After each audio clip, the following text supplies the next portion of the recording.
Shalom saudara-saudara, sebelum mengakhiri aktivitas malam ini, mari bersama kita renungkan firman Tuhan. Pada tahun 1924, ada salah seorang pendayung paling hebat di Amerika yang bernama Bill Evans. Lalu kebanyakan orang berpikir bahwa ia akan memenangkan 3 medali.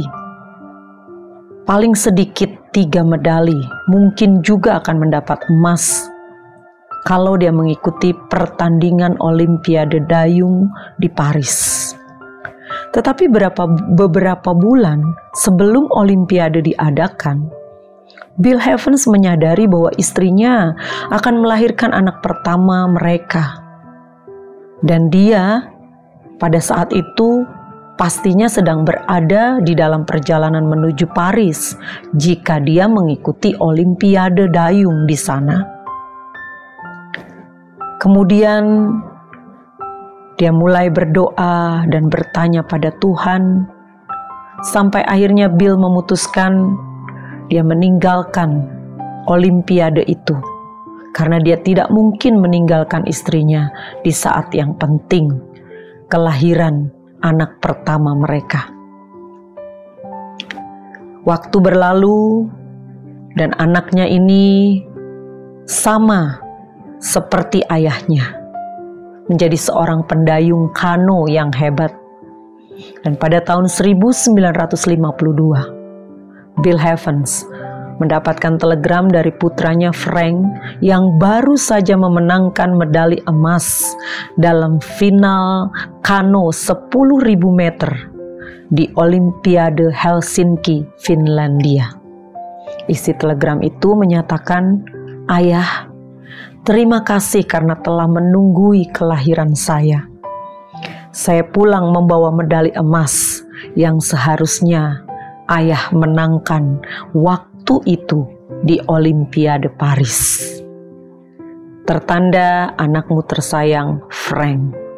Dan saat itulah Bill Evans tahu ia telah membuat pilihan yang tepat. Dalam hidup kita di dunia ini, seringkali kita harus membuat pilihan-pilihan. Seringkali kita harus membuat keputusan-keputusan yang mempengaruhi berhasil atau gagal kehidupan kita. Tapi seharusnya kita tidak memandang keberhasilan dan kegagalan itu dari satu sudut pandang saja. Sebab kadang kegagalan diperlukan untuk kita terus berjuang dan tidak menyerah. Sebab kegagalan adalah keberhasilan yang tertunda. Lalu kalau kita berhasil, kita tahu kita telah melewati pilihan-pilihan yang tepat.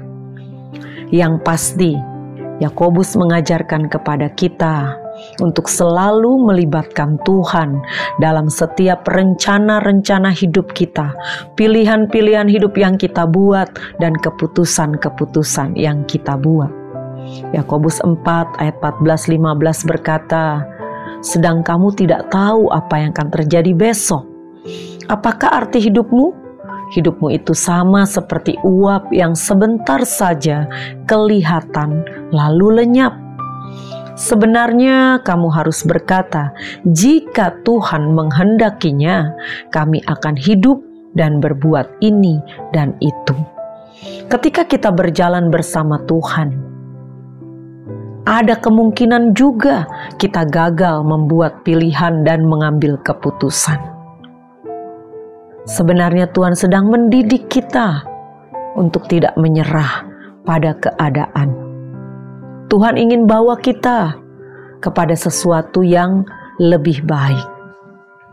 Jadi penting melibatkan Tuhan di dalam setiap pilihan hidup kita, di dalam setiap keputusan hidup kita. Sehingga kita juga selalu berkata, jika Tuhan menghendakinya, saya akan melakukan ini, saya akan melakukan itu. Tapi jika Tuhan tidak berkehendak dengan pilihan dan keputusan yang saya buat, saya juga tahu ada hal terbaik yang Tuhan sediakan bagi saya. Selamat malam, selamat beristirahat. Tuhan Yesus memberkati.